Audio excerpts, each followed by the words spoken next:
Hello. Hello. How are you? I am good. I want to know how you're doing. Oh my God. It's been an insane 24 hours, I would imagine. Yeah, dude, so crazy. So crazy. Shout out to the Kinetic team. Like that was honestly like unbelievable. This has been like I think we started working on this in September last year. So we can go into the details on that stuff. But yeah, dude, it was just such a crazy week.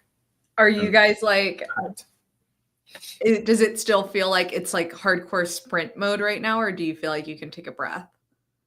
I think we were like there was so much stuff beforehand that we were chatting with people, just like anything and everything, talking about like DeFi integrations, chatting with teams. It's just like a consistent, whether it be whales or chatting with DeFi integrations or people that need to learn about liquid staking or learn about the ecosystem and spreading the gospel and all that kind of stuff. It's just been it's been like 8 months of like legitimately nonstop effort to get to this point. And then we had like the technical blockers, right? So like it used to be write precompile, then it became core writer. And so that was like our key technical blocker, which for those that don't know what that is the link between HyperEVM and HyperCore. Where obviously with Kinetic, we're ingesting Hype on the HyperEVM side, and then we're delegating that via Stake Hub, which is like a decentralized stake distributor basically to different validators on HyperCore. So that was like our key blocker, and that went live 2 weeks? like Like a week and a half ago. A week and a Um, half ago.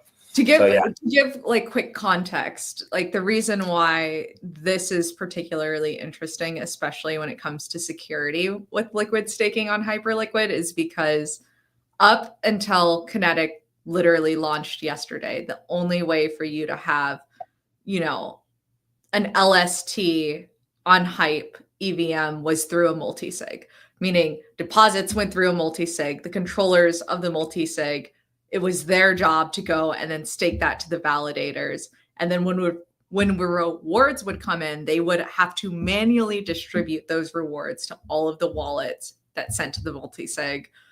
Same thing with withdrawals. Like I saw that there was quite a lot of transactions on the staked Hype contract when I was looking on the yeah. Explorer. So that's just like some context for you guys as to why I think part of the reason why Kinetic has been so anticipated.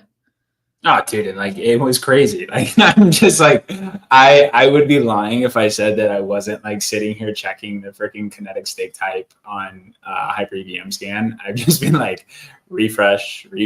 I'm refreshing it right now. Let's see. We had 9.75 earlier, so this is 9.76 right now. I like it's just been nonstop of within the team and stuff like that. Just like a lot of excitement. Obviously, this is when we set out to build Kinetic, like there was no LST that we as users wanted to use, and that obviously an LST is like a key, like integral part of the DeFi ecosystem. And so, yeah, it's just super cool to see. Obviously, we knew there was appetite with all the conversations over the past 8 months, but it's just super humbling. It's super humbling. So, dude, you're almost at $500 million in TVL in about 24 hours, which is pretty sick. It's pretty sick.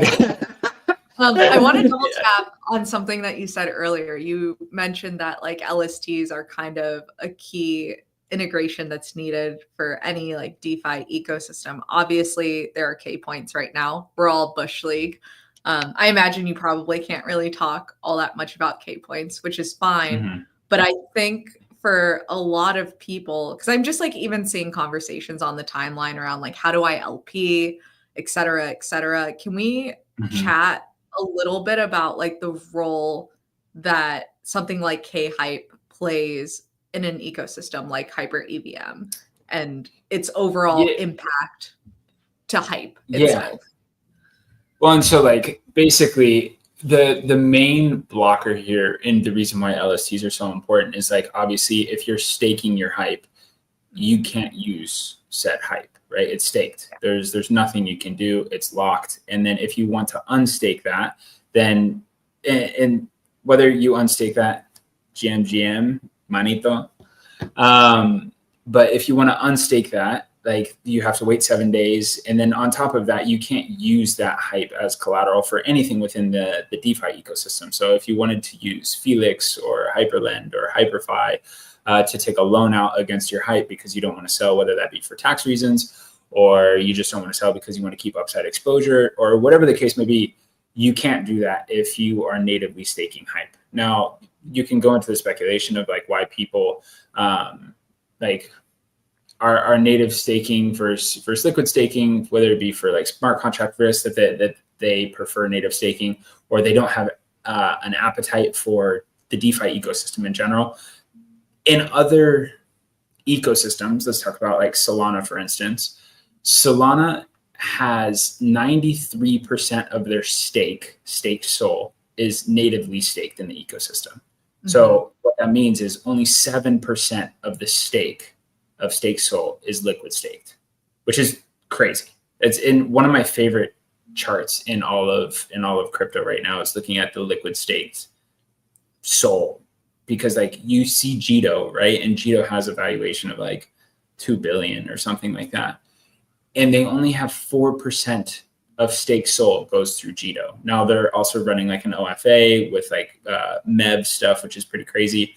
But it's kind of crazy how niche DeFi is and how much people are learning in the ecosystem, right? Like we talked about this a little bit on Blast and how Blast and the incentives were teaching people how to mess with certain, what are some of the protocols that I can't even think right now. It's been crazy, but like you're going down the weeds, right? Like learning how to LP and learning about AMMs and learning about taking loans out and using XYZ thing as collateral and all of that kind of stuff. And now Hyperliquid is that on steroids, right? And so just to see the DeFi ecosystem pop off the way that we are is amazing and super exciting.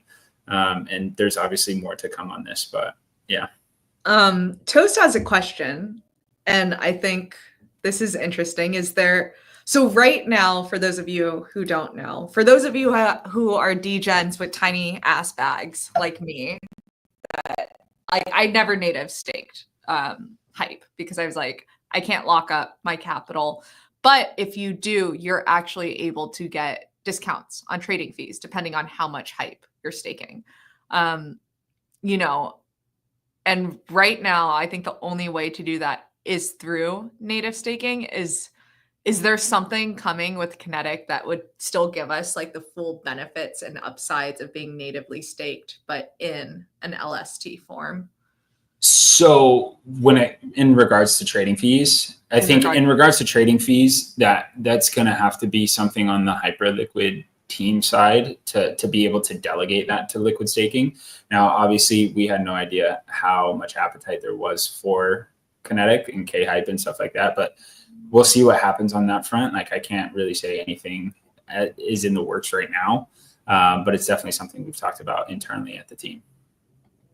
Oh, I'm going to just read between the lines there. You might not be saying anything, but you're saying things, and I like it. Yeah. I think like another thing that it would be nice to go through, and I know you're probably a little bit brain dead, but could we walk through some of the integrations that you guys have done with kHYPE? Because you came out of the gate with like 8 of them on day one. Yeah. Which is crazy. Yeah. I mean, on the lending side, even for me, like getting in yesterday to try to borrow against kHYPE was like, you needed to be glued to your computer screen. I think there's some capital open on Felix right now, though, which is nice. I was just checking. Yeah. The kHYPE HYPE, which is 86% LTV. There's like 1.3 million in liquidity there on Felix specifically. And like, I guess the one thing that I would say is shout out to all the teams, whether it's Felix, HyperFi, Hyperlend, on the money market side of things, all the swaps, the DEXs and stuff, Volantis, like those teams they were on top of it. They were totally on top of it. Shout out to those guys because like it was so easy to work with them. And like obviously Kinetic has been like something that we've been really excited to put out, but these guys just in all these different teams have been right there with us. And obviously we're a pivotal part of that, but everybody has been fantastic to work with. So we can go into some of the integrations, but I guess my main question is like you as a user, like what are you most excited about in terms of like, what does this unlock for you as like you say a small fish, right? Like what does this unlock for you and what are you most excited to dive into? Well, right now I'm mostly borrowing. I'm doing some leveraged borrowing. So I'm using Felix to borrow hype against kHYPE. And then I took some of that, restaked it, and now I'm going into liquidity pools, which I have actually never done before. I deployed some capital into Volantis for the staked hype pool, specifically because since it's staked or since it's an LST paired against hype, like the impermanent loss isn't there. I've always kind of struggled with how to gauge risk for impermanent loss in the various pools that I see. And like, I'm trying to increase my hype bag, not decrease it. So being able to, stake or not stake, but being able to LP hype against kHYPE has actually been really cool. Like, I think I've earned a penny in fees so far on like Project X. The other thing that I eventually want to do, I feel like I need a little bit more capital to do this because like I actually went all into Kinetic. Fun fact. I was like, I gotta support the homies. I was like, I sold my BTC holdings on Hyperliquid, and just like full ported everything into hype. So I do want to get to a point where I have enough like kHYPE to borrow stables so I can go back into liminal. Because I had to close out my liminal position to prep for this. But yeah, like as of right now, I'm just like, I'm finally fucking around with liquidity pools. Something I've never really done besides single-sided liquidity. So that's actually been interesting. I'm waiting for the dopamine hit from Project X though. I want to see those points roll in. Same. I was so busy yesterday and the past few days that I haven't done any of that. Like I haven't gone in on anything. And I'm like, I swear. And today was the day. And I was just like, I think I'm going to go to the gym and I think I'm just going to kick it for a minute. And so that's what I did this morning. I was like, I'm going to go to the gym. I'm going to take a minute off. But yeah, like going into like the LP side of things, that's really important. Obviously providing liquidity on the EVM. And this is why I am so excited about Project X is like, there have been DEXs on the EVM, like Hyperswap, Kitten Swap, stuff like Laminar. But Project X, I think, are like their media is just so sick. Like their content that they consistently put out is just so banger. So I'm hoping that can attract new users into the ecosystem, which is really exciting. But kind of what you were touching on there with providing liquidity on the kHYPE hype pairing, that's a stable pairing, right? Like you have kHYPE and hype, which are very similar, right? Like you're not going to have one that's going to blow up, hopefully. Knock on wood.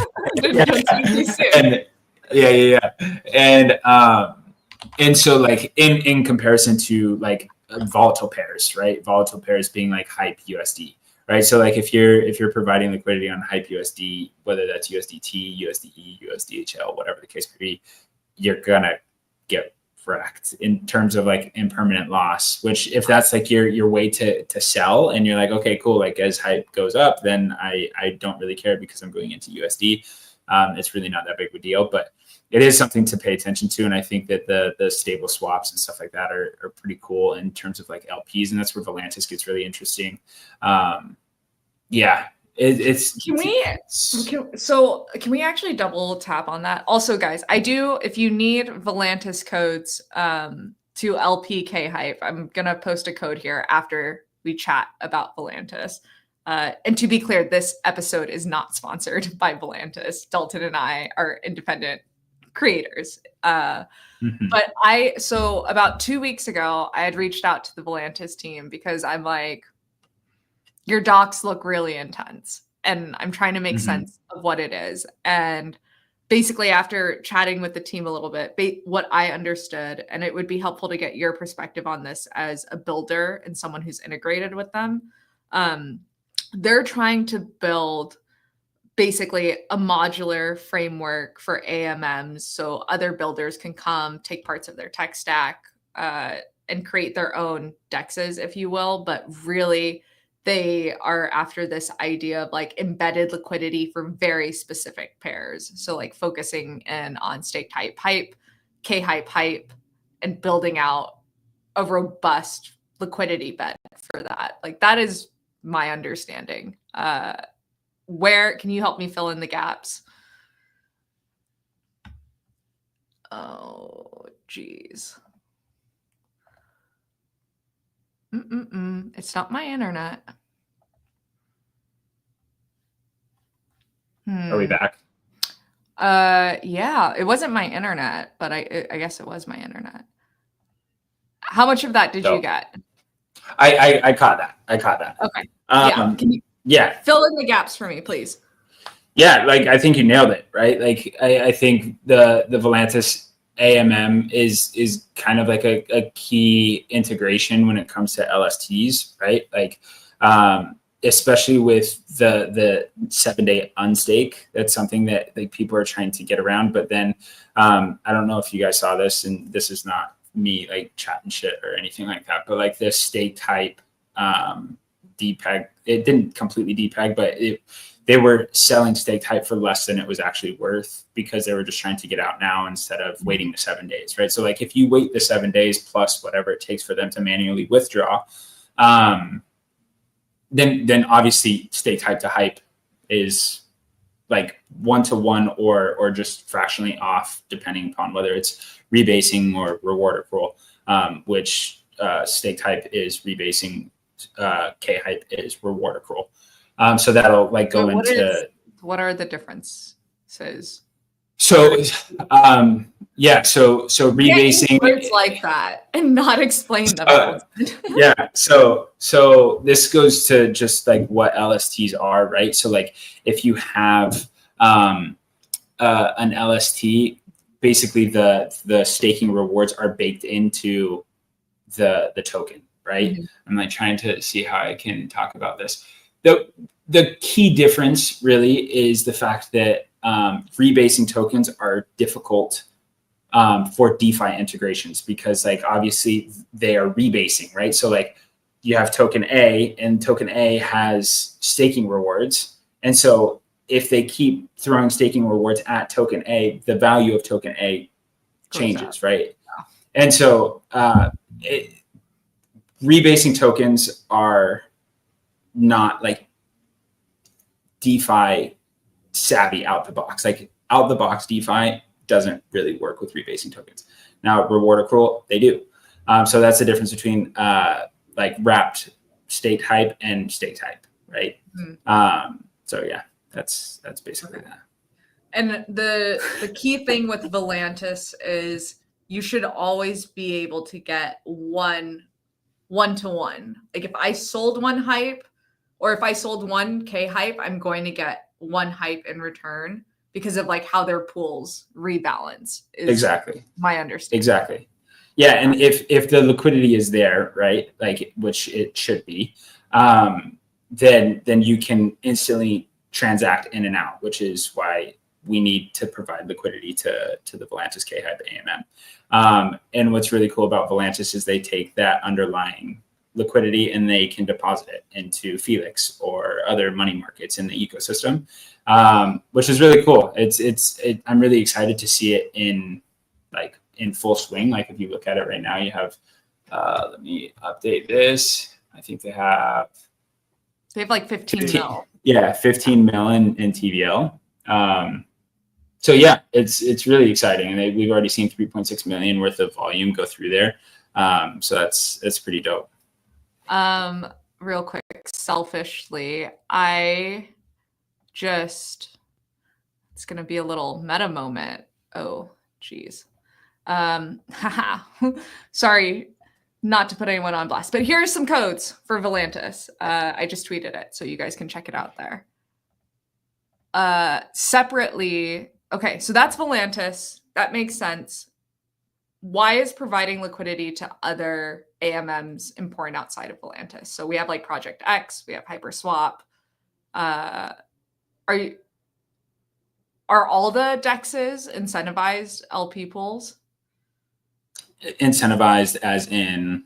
Well, I guess like Project X is incentivized because we get Project X points. I think you get Hyperswap points if you provide there. But like, are you guys officially working with all the dexes or just the okay? All right. Yeah.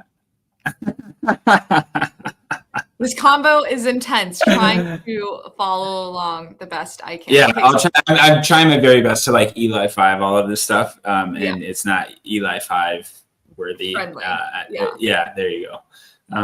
But we'll try to keep it low key. But Stone Fox, to the TLDR is there are multiple places right now where you can create a liquidity pool for kHYPE and hype.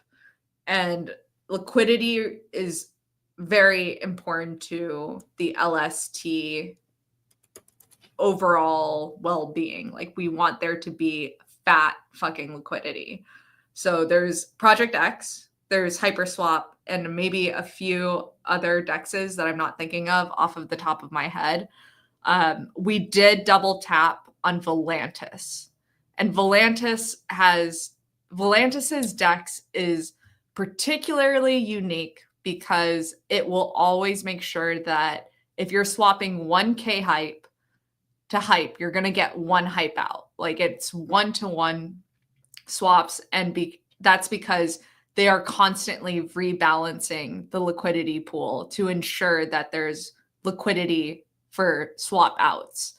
And then they also are able to take the underlying assets of that pool and deploy that into various DeFi protocols to get additional yield. That's like dang. Eli 5. Hopefully that was helpful. I don't even, dude, our world is so fucking crazy. I don't even know if that was like yeah, anyways. Cool. So that's providing liquidity. The other thing that I saw we can do right now is obviously borrow, which is like Felix, Hyperlend. Hyperlend pools are full. I've been trying to get in on that pool for like a day. That's been rough. I think Felix currently has some liquidity open. And then I can check Hyperfi as well. I know Hyperfi has they crushed it. Shout out those guys. They did a really good job. I'll spin it up right now just to see. Yeah. But a ver.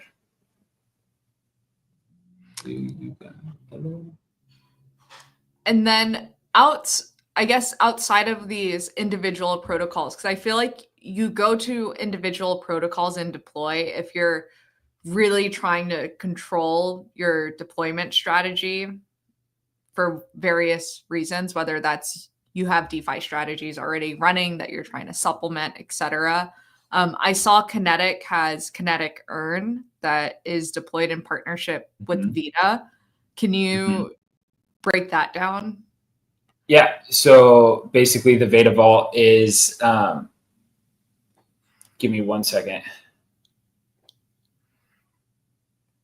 It looks like there is more liquidity on the kHYPE pools in Hyperfi. So something to check out. But yeah, so the Vita Vault, which this is also really exciting. We've had about 600,000 hype deposited as of this morning. Yeah, we're about 700,000 hype in the Vita Vaults now. So what that will eventually do within the next week is start running different automated DeFi yield strategies using the hype that is deposited in there. So that can look like exactly what we're talking about. Like you're doing these manually right now, right? You're talking about depositing onto Felix or depositing onto Hyperlend and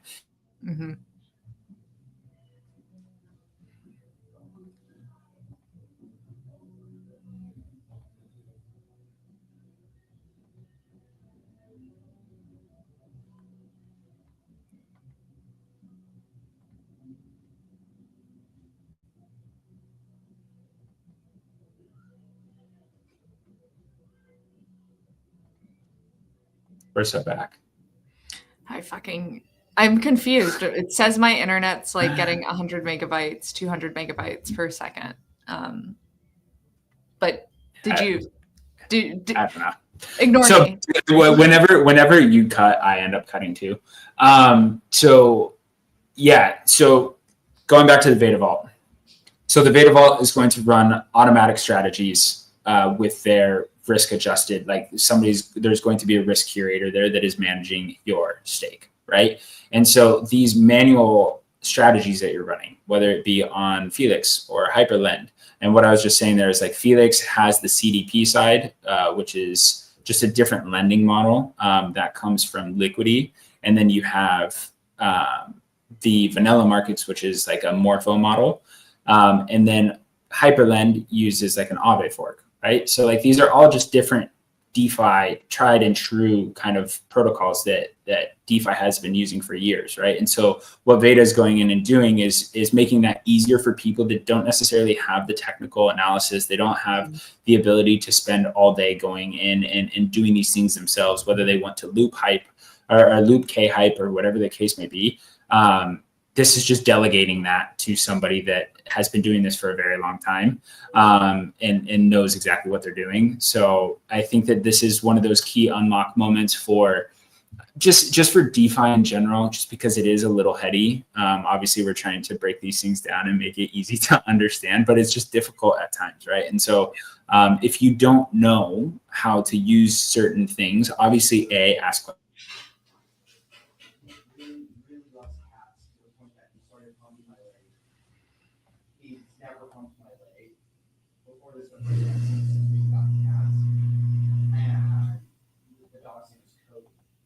So the owner's like, oh my God. He's like, come, why are you helping him? He's like, did you get cats or something? I was like, yeah, we had 3 of them. He's like, oh man. He's like, I'm so sorry. He's going to hump you every time now. And I was like, wait, what? And he's like, yeah. Anyways, before I cut out again, the TLDR is try to learn DeFi as much as you can. If you're not feeling confident in your skills, maybe the Kinetic Earn Veda Vault is for you, or if you don't have time to manage your own strategies.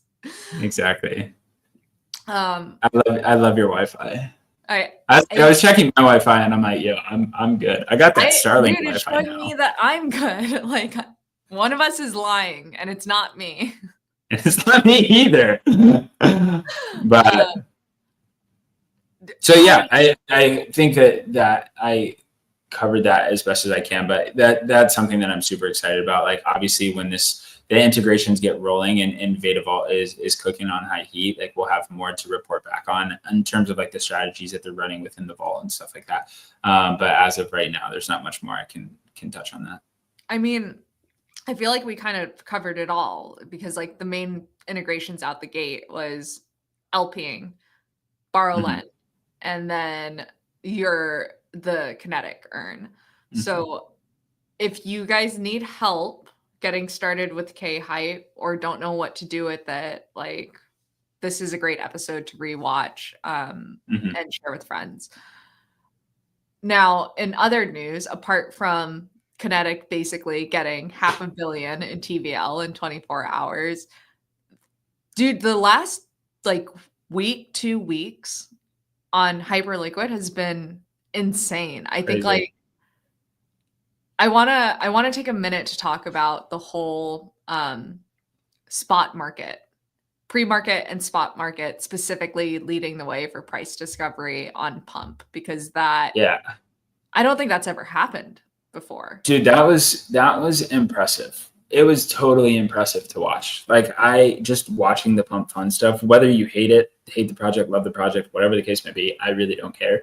But to see Unit and Hyperp, the Hyperp market, which is like the pre-market perp market, just absolutely handle business was insane, right? So like obviously for the people that don't know what happened, Pump ran like a pre-sale, and the pre-sale went through multiple centralized exchanges as well as their own like on-chain solution. And nobody got in through the centralized exchanges. I think 50 million of the 600 million got in. But like a bunch of people were counting on the centralized exchanges, and then it just fell through. And meanwhile, the entire time, Hyperliquid is running like their perp market, the pre-market perp market, and price discovery was happening over there. It ran to like 7 bill, and then it went back down to 5 bill, and then it's kind of settled here at like 6.2, 6.1, fully diluted. And it's just been impressive. And then like as soon as spot trading went live, unit was up within what, like 20 minutes? Yeah. It was pretty instantaneous. And then the conversion of the pre-market perp into just regular market perps with additional leverage happened very crazy. fast. So fast. And like just to see how quickly that all went down. And like I would like to get your take on this, but this is something because like obviously I'm already fucking super Hyperliquid pilled, but I saw a tweet that was talking about centralized exchanges versus decentralized exchanges, right? Mm-hmm. And one of the main arguments for Hyperliquid versus tier 1 exchanges was that people don't want to self-custody their stuff, right? They don't want to self-custody. And they trust centralized exchanges. And they were talking specifically about the Asian region, right? And so they're like, in Asia, people trust centralized exchanges, and nobody's ever going to use Hyperliquid. They're going after the wrong target crowd. And I was like, I don't think it's about self-custody or not. It's about access and not having to wait for centralized exchanges to fill their own bags and then dump on you, or even just for you to be able to execute the trade. Yeah. Like that's crazy. Like just to see how much volume came through Hyperliquid before the fucking token even existed. And second of all, like not waiting for anybody to push through your trade. Like you had access to perps the entire time, and then spot trading went live well before any of the centralized exchanges went live, even though centralized exchanges had partnerships with Pump, and Hyperliquid did it. I think it's twofold. I disagree with you on like the whole, self-custody versus custodied thing. Like, I think this is something that no one gives a shit about until it affects them. And I think FTX was a really good fucking example of that. Anyone that was in FTX, Celsius, anywhere where they weren't custodying their funds during that whole fucking black swan summer, those people care about self-custody now. Like it happened to me. Like I lost all my shit on Cryptopia back in 2018. And that was my one moment where I was like, okay, now all of a sudden I care about self-custody.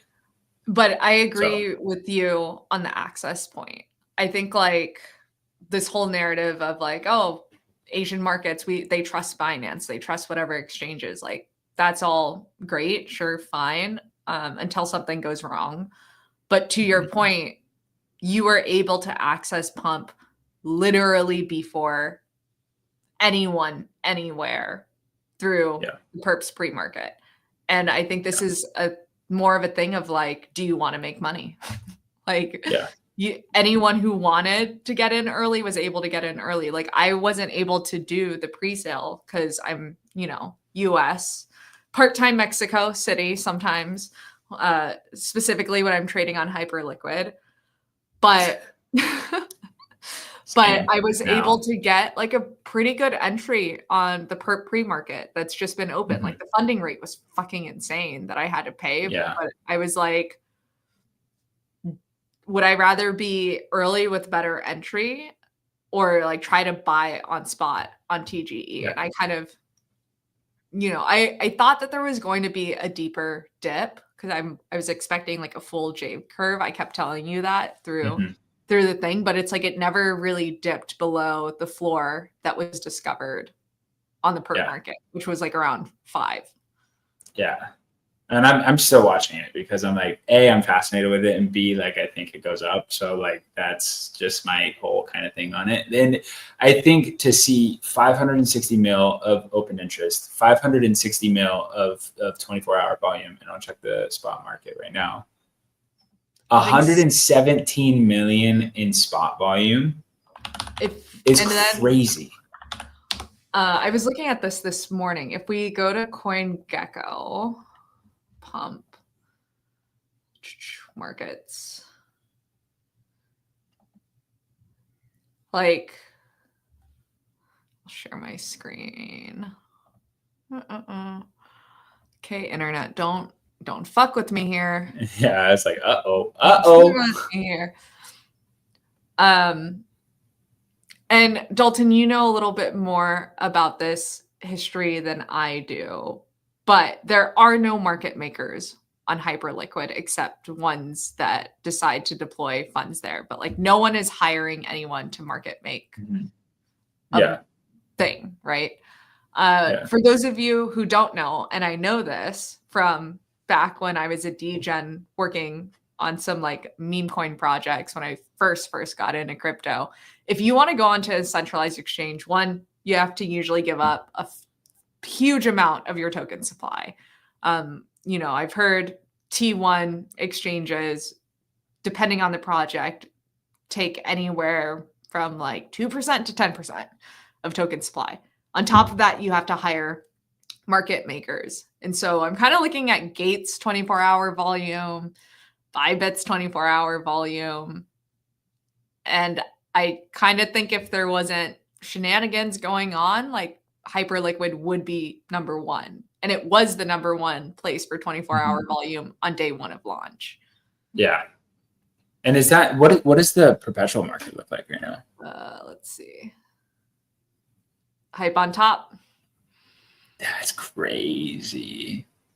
This is insane. Like DEX and then sex, which is crazy. That's crazy. Because I feel like the whole conversation of at what point does a hype spot listing carry more weight than a T1 sex listing? Like everyone's like, oh, it's a pipe dream. Maybe like further down the line, But it's like we caught a glimpse of what that could look like in the last week. Yeah.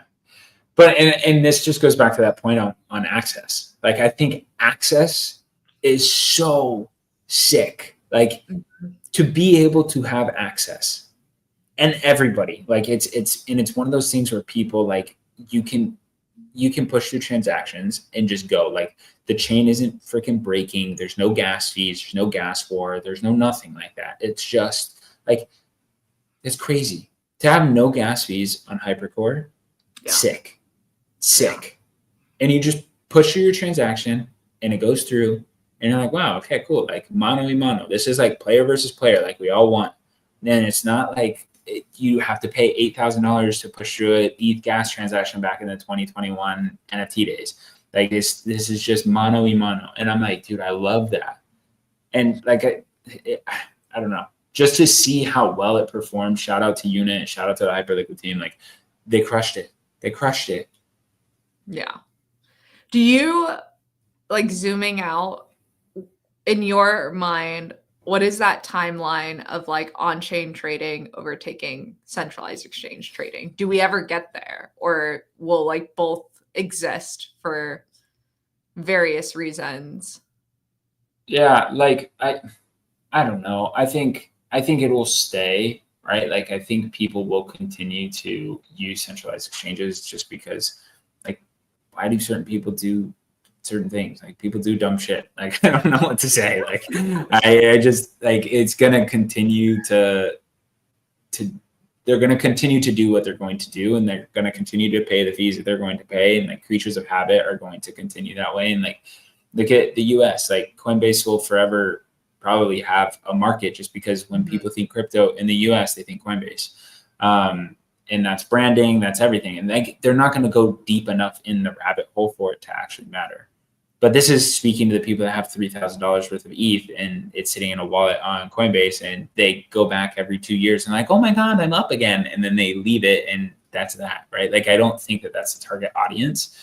But in terms of like traditional institutions and traditional traders coming to the space, I think we're seeing that now, right? Yeah. Like, and I guess to go along with that is like, how many people buy stocks? Like people have a 401k, right? People have access to stocks via their 401k, but like they don't trade stocks. I don't, right? But I trade crypto. And so crypto is like my thing on that front. And so I think, yeah, I don't know if we ever get there in any near term, but it's cool to see so much volume come in. Yeah. What do you think? How do you feel about it? Hold on. Oh, Someone God. is asking me if I still trade meme coins. Listen, okay. I don't fucking talk about it. I don't talk about it anymore. I got wrecked in Q1 of this year, so I'm protecting my butthole a little bit. I gotta keep the bag. Okay, it was a really rough year for me. I'm really, really glad that I did, because I bought Hype, I think a day or 2 days after TGE, and I got in sub 8, and I kept most of that bag. I sold some of it on the way up, because again, I wrecked myself like a month later, and I was like, I need liquidity, but I was able to keep it. So no, I don't really trade meme coins anymore. Maybe one day when the market's just like super frothy and you can't lose unless you're fucking retarded, which I kind of. Yeah. I'm like, we refer to Jen around here as our top signal. I'm just kidding. Fuck you.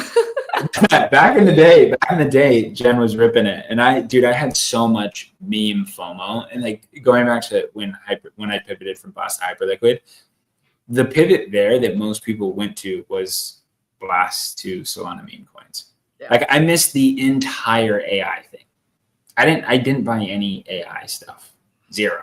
I know. I was like texting you, and you were texting me like, "Oh, Hyper BFT, no VCs," and I'm like, "You're speaking a foreign language. Like numbers not going up. Like I don't know." I have a tweet that I need to find, but it was like, I'm gonna look for it right now. But it was basically like Hyperliquid points, and I think.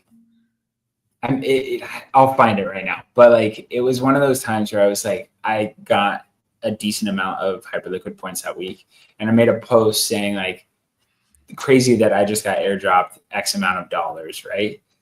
And yeah, like the amount of hate I got from, oh my god, dude, yeah, I'm missing this to you. Dude, I know. I like still to this day remind your biggest haters turned fans. I was like, remember that time you were shitting on Dalton? Like, I thought that was I sent it on our YouTube. Oh my god. Whatever, it is what it is. But this is the tweet. Here you go. I'll send this directly to you so that I can. Do you want me to pull it up? Private chat. Let's pull it there up. We go.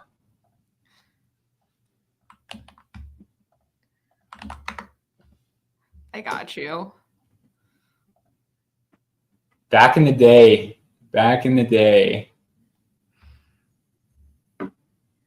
Dude, look at that league. Platinum League.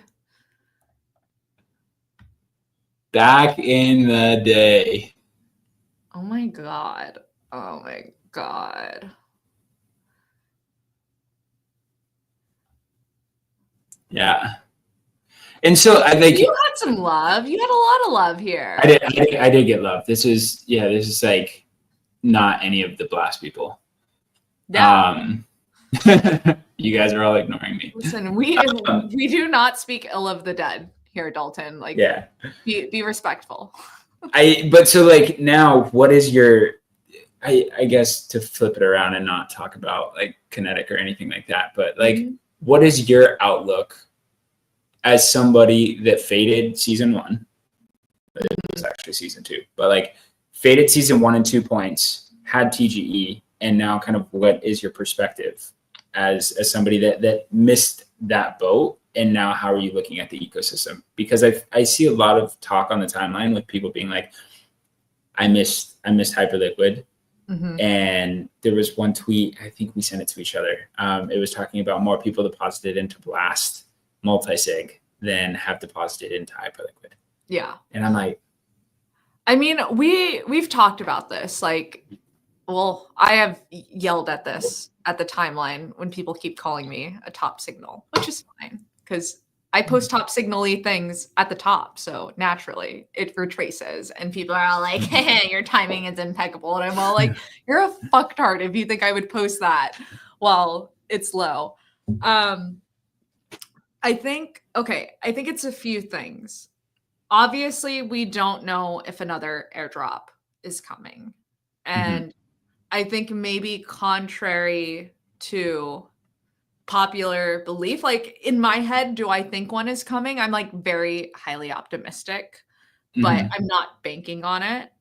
Right. Whereas I think there are a lot of people banking on it. I just kind of have zoomed out and have looked at hype in itself as a token, right? I think the flywheel and the sinks that have been built in by like the Hyperliquid Foundation in itself is already so much more than like the rest of the vaporware that makes up the space. I think the DeFi opportunities and like the new primitives that are coming because of Hyperliquid's tech stack is like just very interesting. And I honestly think there's money to be made there. Like a lot of these protocols, they're either taking their fees and buying hype, or they have a point season going where you can kind of start to suss out like, okay, if Felix has this much TVL, like probably going to be a decent like FDV valuation when they do TGE, like looking at things like liminal unit. I kind of am trying to explore the ecosystem and chain by making sure I'm touching all of Hyperliquid's core use cases. Does that make sense? Yeah. Like I wrote a whole fucking tweet about this too. Like I've seen a lot of really interesting takes on the timeline that are like bashing Hyper EVM for only having like 7 transactions per second. And that, you know, it's a distraction and a lost cause for Hyperliquid to like build this out. When I'm like, I don't think you understand that the whole point of the EVM is to enhance your trading experience and to create new DeFi opportunities and new financial primitives that can print you money if you take the time to understand how they work. So like that, as someone who, you know, faded the first 2 seasons, was not there pre-TGE, but is here now. I think like regardless if hype has another airdrop or not, there's a lot of money to be made just through like sheer DeFi strategies. And I'm just trying to stack my hype bag because I honestly think it goes higher. And I agree with everything that you're talking about, right? Like I think that just look at like things like liminal as of right now, like taking something that's difficult for some people to understand and making it easy and accessible. I think that that's really interesting. Volantis obviously is something that's really interesting. Unit is massive, right? Like that's just where Hyperliquid is right now. Now I saw a tweet the other day that was like, all right, so HIP1, which is like that spot token address or spot token auction, HIP2, which is like liquidity. And then you have HIP3, which is like perps deployed or builder deployed perps. Like what is HIP4 and HIP5 going to be? Like who knows, right? Like, but like these are the things where, and it's also funny when you put out a tweet like that, where you're like breaking something down for people that nobody understands, going back to like you saying, like, I wouldn't have posted this at the bottom. The reason you don't post it at the bottom is because it doesn't get any traction. Like some of my best tweets that have the most alpha get like 600 views. And I'm like, you stupid motherfuckers. Like you stupid motherfuckers. Like this is the alpha. This is not when you fade. But it's like, that's why as a content creator, you get called the top, is because like you're dropping it when everybody's like attention is on that thing. And obviously this is cyclical. It's going to like then fade and people are going to use that as exit liquidity, whatever the case may be. But it's just like, it's so crazy to me how like the information is out there. HIP3, massive. Well, I mean, even like builder codes, the information about builder codes was massive, but like no one started to pay attention until like a phantom came in. And I think a lot of people like the people that did take the time to look at builder codes, if they really understood it, they're like, okay, it's not a matter of if, it's just a matter of when, because like Hyperliquid is a superior product. But I feel like there were probably a lot of people that also mid-curved it and looked at it, and it's like, well, why would any major company or protocol with distribution use this and not try to build it out on their own and like own the stack? And it's like, it's because sourcing all of that fucking liquidity and owning that is like a whole nother company in itself, you know? I'm working on a builder code video. I'm really excited about it, but it's just like, I think Phantom's just the start. I think this is a little off topic, but like, I actually think, and I said this like a year ago, but I think majority of Coinbase's business will be put on chain. And in that same way, I also think majority of trading markets, whether it's perp or spot, will be powered by Hyperliquid, whether people realize it or not. And I think like the adoption of builder codes is just going to be crazy. The adoption of HIP3 is going to be crazy. Well, and like HIP3, right? You have builder deployed perps, and people doing anything from like just super speculative assets to the hot thing. Like you have no idea. Like people are going to come up with crazy businesses, crazy oracles to talk about different markets and all that kind of stuff. And I think we're further away on that end. Like I think that your imagination can just run wild and you can think about this, but again, people don't like to think about this. But the builder codes thing is just so easy as a plug and play model. It's like the Phantom integration is so crazy to me. I saw it and I was like, am I the only one that thinks this is crazy? Like this is, and like the timeline was like, cool, exciting, but like, I don't really know what that means. And I'm like, well, people were like, is this HIP3? Like yeah.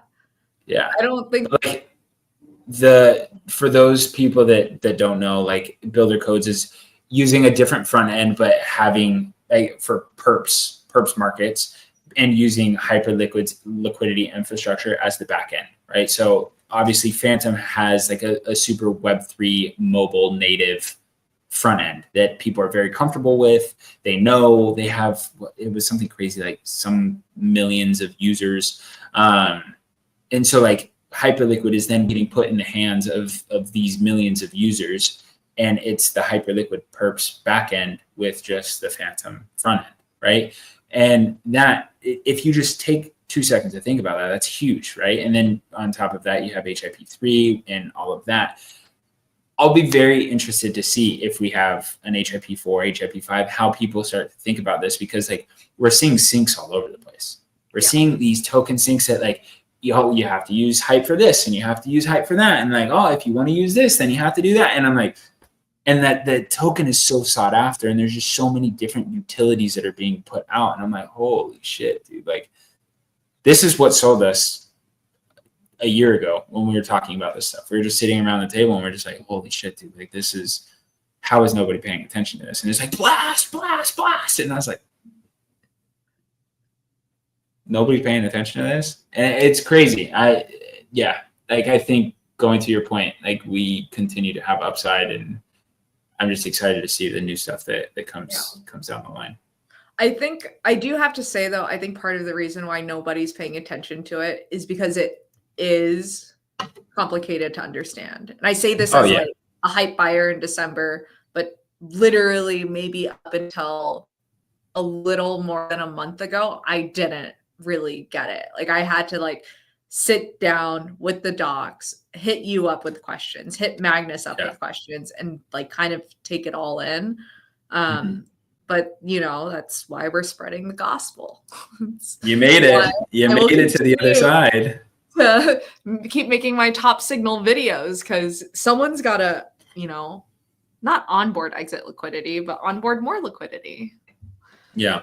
What's the timeline for the builder code stuff?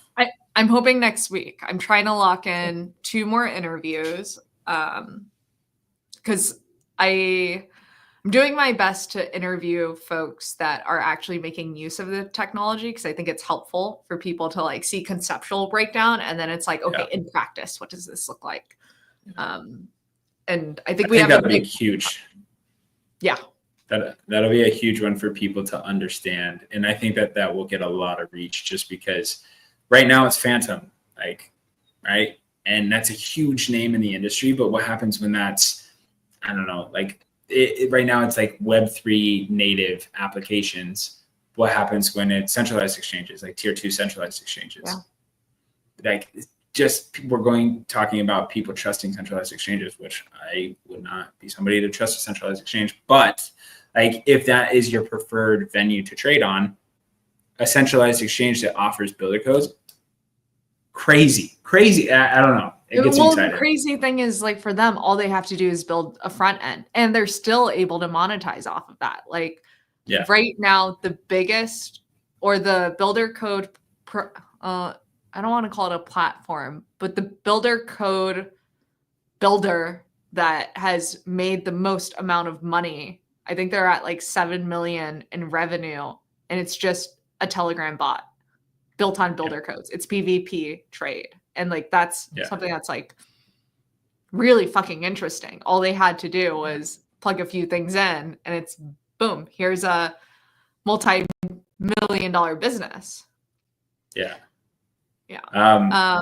Phantom is now the 6th place builder code app, and they've only been live for like 5 days.